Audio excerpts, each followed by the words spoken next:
وإذ وعدنا موسى 40 ليلة ثم اتخذتم العجل. Kita gak kuat, berhenti di sini. ثم اتخذتم العجل من بعده وأنتم ظالمون. Pada lafal wa idz wa'adna, hati-hati ya teman-teman di lafal melafalkan huruf zal.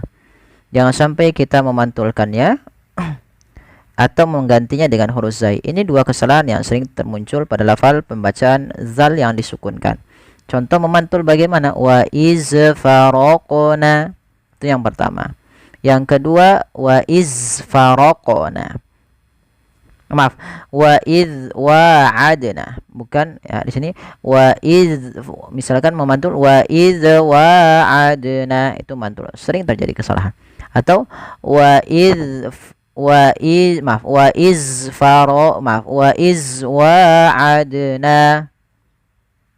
itu sering terjadi. Jadi untuk huruf zal jangan sampai kita memantulkannya.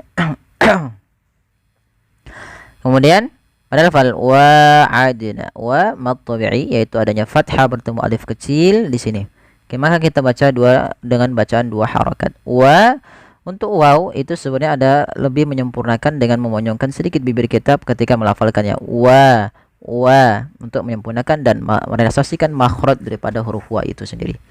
Kemudian pada lafal wa'adna, di sini pada lafal adna, di sini ada bacaan qalqalah juga sebenarnya. Yaitu di lafal dal yang disukunkan, ini ada bacaan qalqalah, yaitu bacaan yang harus kita pantulkan di dalam melafalkan hurufnya. Ya, jadi contoh misalnya bagaimana? Contohnya begini, wa'adna. Nah, kesalahan yang terjadi membacanya sama, tidak mantul. Yang pertama itu kesalahan dalam membaca qalqalah.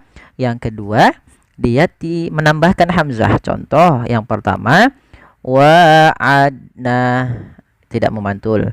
Yang kedua menambahkan hamzah, wa'adna, itu menambahkan hamzah, harusnya tidak boleh.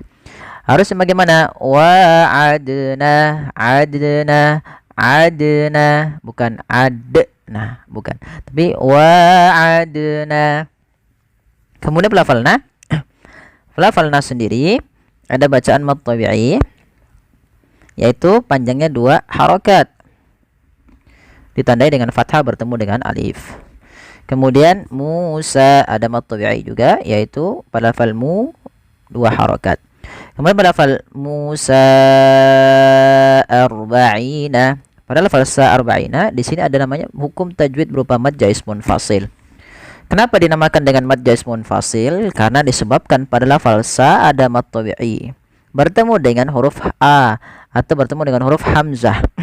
Maka konsep daripada mad jaiz itu apabila ada mad tabi'i bertemu dengan hamzah dan posisi hamzah pada kata yang lainnya, bukan dalam satu kata, dan di situ kita baca dengan mad jaiz munfasil.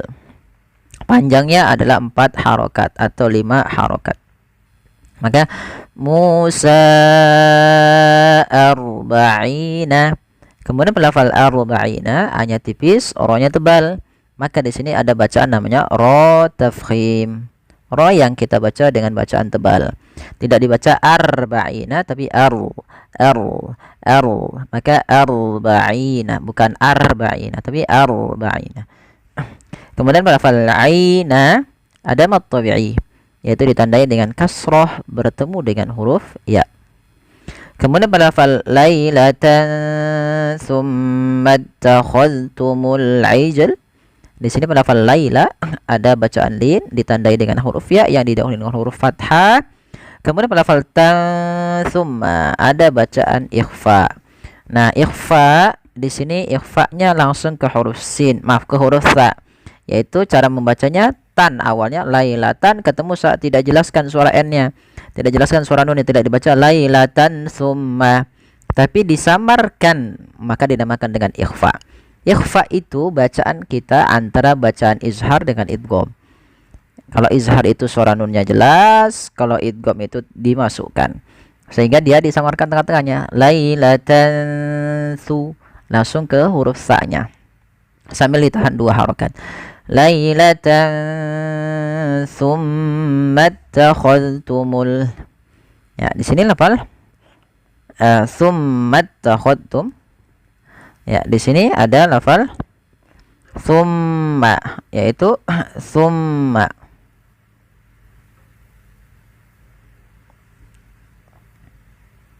Ya, ada bacaan gunnah, bacaan gunnah. Ya, bacaan yang gunnah.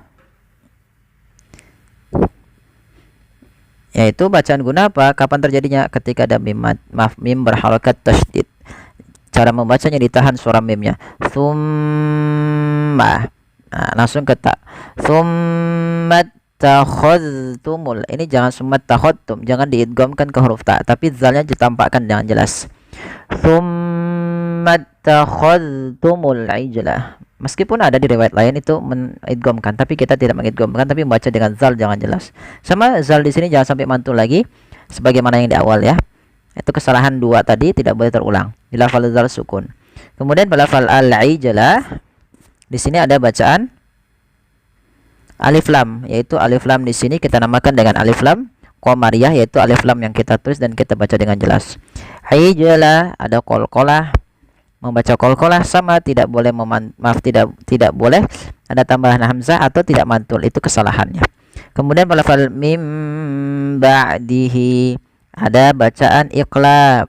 Iqlab itu bagaimana? Iqlab itu terjadi apabila ada nun sukun atau dia an, in, un bertemu setelahnya huruf ba. Enggak setiap kita mendapati dalam bacaan Quran ini kita namakan dengan iqlab. Nah, contoh di sini min ketemu ba, maka biasanya ada rosem penulisan mim kecil di situ. Itu menunjukkan bahwasanya apa namanya? Nunnya, suara nunnya diganti dengan suara mim, maka menjadi mim. Nah, langkah kedua ditahan suara m-nya sepanjang 2 harokat untuk bacaan iqlab. Nah, sebenarnya bacaan iqlab ini ada 2 cara baca. Yang pertama dengan idbaq, yang kedua dengan furujah. Tapi kita mengambil yang idbaq, yaitu menempelkan bibir itu secara rapat. Maka mim ba'di, bukan mim ba'di, tapi dia mim ba'di.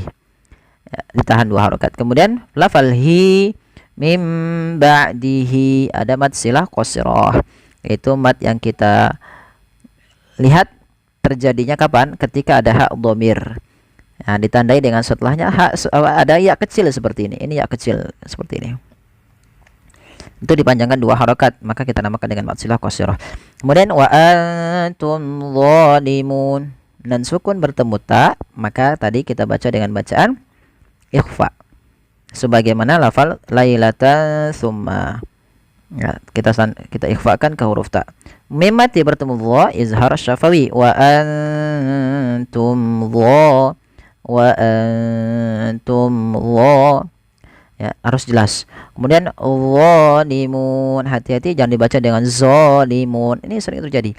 Mengganti dha dengan zo. Nggak ada sebenarnya. Harusnya dha. Bagaimana lidahnya? Lidahnya untuk menyempurnakan, dia mirip dengan zal, tapi pangkal lidahnya terangkat. Dan dia punya sifat namanya idbaq, melekat ke langit-langit lidah kita. Lo. Maka zalimun, zalimun. Ya. Pada lafal zo juga ada mad tabi'i, yaitu fathah bertemu dengan alif. Mun ada bacaan mad arid disukun. Itu mad yang terjadi pada akhir bacaan. Contoh zalimuna awalnya karena kita wakaf nunnya mati. Jadi mad arid disukun disebabkan karena ada sukun arid, maka di sini arid disukun. Sukun arid itu sukun yang bagaimana sih? Nah, kalau contoh misalnya ain di sini, ini sukun asli. Memang aslinya ainnya mati. Tapi kalau di sini na-nya awalnya kan berharokat. Karena kita wakafkan dia mati menjadi mun. Nah, sebelum huruf mad itu, nah ini namanya sukun arid. Nah, sebelum huruf nun ini ada huruf mad berupa waw atau alif atau ya. Nah, ini tetap kita baca dengan bacaan mad ada sukun. Panjangnya berapa harokat? 2 harokat, 4 atau 6 harokat. Maka contoh bagaimana? Zalimun 2 harokat, 4 harokat. Zalimun. 6 harokat. Zalimun. Nah, kita coba ulang dari awal. Wa idh wa'adna Musa 40 lailatan thumma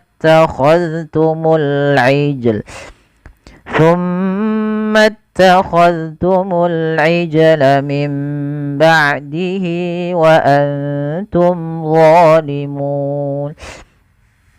Ya, semoga bermanfaat yang sedikit ini. Terima kasih. Mohon bantuannya untuk like, share, dan subscribe. Jazakumullahu khairan.